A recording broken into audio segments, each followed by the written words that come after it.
Vitória Vascão, meus amigos, 2-0 Vasco contra o Cruzeiro São Januário. O Vasco conseguiu calar os críticos, conseguiu calar aí a galera que achava que o Vasco ia ser aí destroçado pelo time badalado do Cruzeiro, né? E o Vasco não tomou conhecimento do Cruzeiro, jogou com imposição, jogou com atitude, jogou como um time grande mesmo, um time gigante que quer mesmo sair dessa situação e busca algum objetivo no campeonato. Uma defesa segura, um time com organização, buscando, sabendo o que quer e não colocando em risco em momento algum esse resultado. 2-0 para o Vasco, um jogo que permite o time nessa virada de chave alçar sim, pensar em poder aí alçar voos maiores na competição no Campeonato Brasileiro. Porque o Vasco vem de um crescimento, o jogo confirmou o crescimento do Vasco, confirmou a evolução do Vasco. Outra coisa, o Vasco vem aí de 2 resultados positivos, de 2 triunfos seguidos, coisa que não acontece no Campeonato Brasileiro há bastante tempo. E isso mostra, né, que há sim um fator novo em São Januário, há sim uma mudança de chave, uma virada de chave em São Januário. E o que é melhor, numa sequência considerada super difícil, o Vasco pegou o Flamengo, que lidera o Campeonato Brasileiro, chegou ao empate, pegou o Bahia, que estava aí também buscando o G4, conseguiu vencer e ganhou aí do time do Cruzeiro, badalado time do Cruzeiro. E agora vem a equipe do Palmeiras, lá fora. Por que não sonhar com resultado positivo?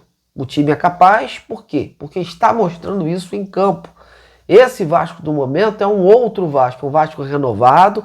Os reforços que foram trazidos estão se encaixando e dão uma condição para o Fernando Diniz trabalhar, principalmente nas suas mexidas no segundo tempo.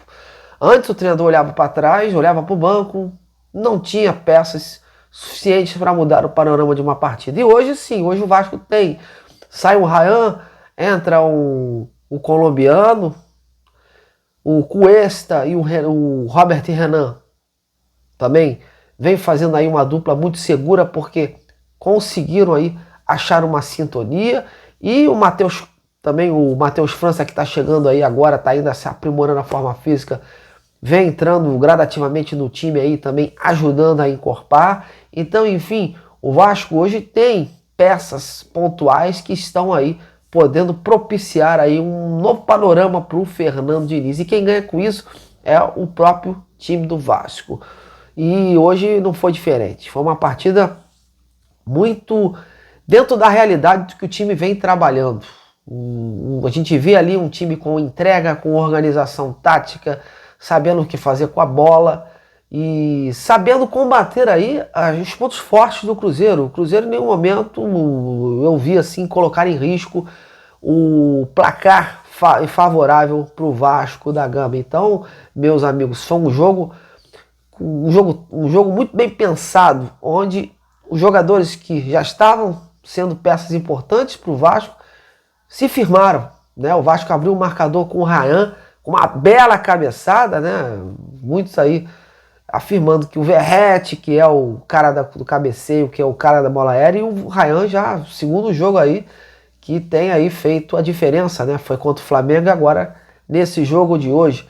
E aí o Vasco pôde ir relaxado para o segundo tempo com aquela vitória no placar. E no segundo tempo, sim, o Cruzeiro teve que se jogar mais, teve que ir se lançar mais para o ataque, mas o Vasco continuou fazendo aquele futebol de imposição, aquele futebol de atitude, aquele futebol de controle, de posse de bola, atacando pelas laterais, sendo letal nos contra-ataques. E numa dessas jogadas, o Paulo Henrique teve, né, a proeza de botar para a rede, partidaça do lateral direito, o Paulo Henrique, que se for convocado para a seleção brasileira, não seria aí nenhuma surpresa pelo que está jogando.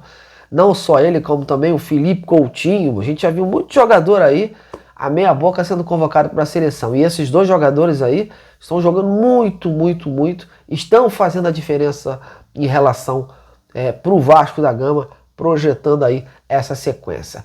Outra situação muito importante nessa vitória de hoje, né? O Vasco voltando aí a fazer as pazes com o São Januário, fazendo com que o São Januário seja aquele território hostil, aquele território de prevalecer os donos da casa, né? Segunda vitória aí, seguida em São Januário, e porque o Vasco vinha mal, né? O Vasco vinha perdendo pontos aí, até contra o Ceará, o Vasco perdeu aquele ponto bobíssimo, 2 pontos na verdade, bobíssimos contra o Ceará no final das luzes, no apagar das luzes, e não pode, né? Um time tomar aquele gol como foi. E eu acho que as coisas estão se endireitando aos poucos, o Fernando Diniz está sabendo extrair a potencialidade dos seus jogadores, as características deles, tem usado muito diálogo nessas semanas que antecedem as partidas, e está fazendo aí um trabalho promissor, né? Um trabalho que deixa o Vasco muito bem mais afastado da zona de rebaixamento, hoje buscando aí posições acima, né? Ainda a tabela, a rodada ainda não acabou, muita coisa ainda está por vir, mas o Vasco capinou bastante até aqui e tem uma projeção muito promissora daqui para frente. E a tendência aí, se esse time acreditar mais em si, se esse time se dedicar, continuar se dedicando, continuar se entregando taticamente, fisicamente, pode aí perfeitamente conseguir aí uma pontuação mais digna e abocanhar aí alguma classificação para uma Sul-Americana da vida. O Vasco está fazendo por merecer realmente fugir dessa zona de rebaixamento e fazer com que essa zona de rebaixamento seja uma coisa do passado. Hoje o pensamento do Vasco tem sim alçar voos maiores na competição. Permite, né, o que o Vasco está jogando, os resultados, os números provam que o Vasco pode sim pensar em coisas maiores, né, do que ficar fugindo de rebaixamento. Hoje, né, meus amigos? Então a gente espera que esse time não oscile mais, não tenha essa instabilidade, porque essa é a preocupação do torcedor vascaíno, né?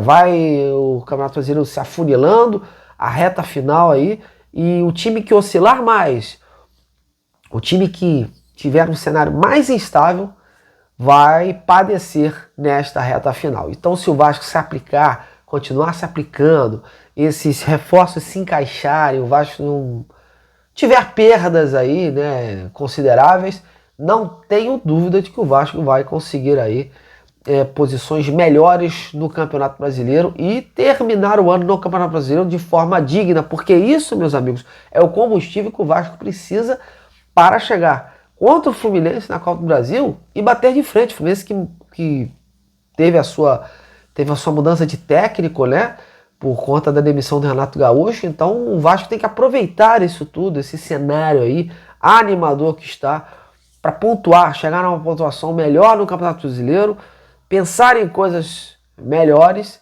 para poder chegar naquele jogo nas semifinais da Copa do Brasil e poder sonhar, quem sabe aí, com uma finalíssima da competição. Meus amigos, vence o Vasco, vence o futebol carioca, vence Fernando Diniz, que está conseguindo aí ter os seus méritos na mudança de chave do time, e vence os jogadores. Coutinho, Paulo Henrique, Ryan, Carlos Cuesta, Barros, o garoto Barros. A gente não pode deixar de mencionar o Barros, que desde que entrou segue invicto aí. Enfim, há muitas peças positivas nesse novo cenário do Fernando Diniz e que a gente merece destacar em relação a essa sequência aí. Bom, meus amigos, agora eu deixo os comentários para vocês, como vocês viram aí, se está acreditando no Vascão contra o Palmeiras, se o Vasco pode pregar uma peça no time alviverde e se realmente você acredita que o Vasco virou a chave definitiva no Campeonato Brasileiro. Então, ó, comente, participe, tô indo. E não esquece do like, hein? Amanhã a gente está de volta. Grande abraço a todos e até lá.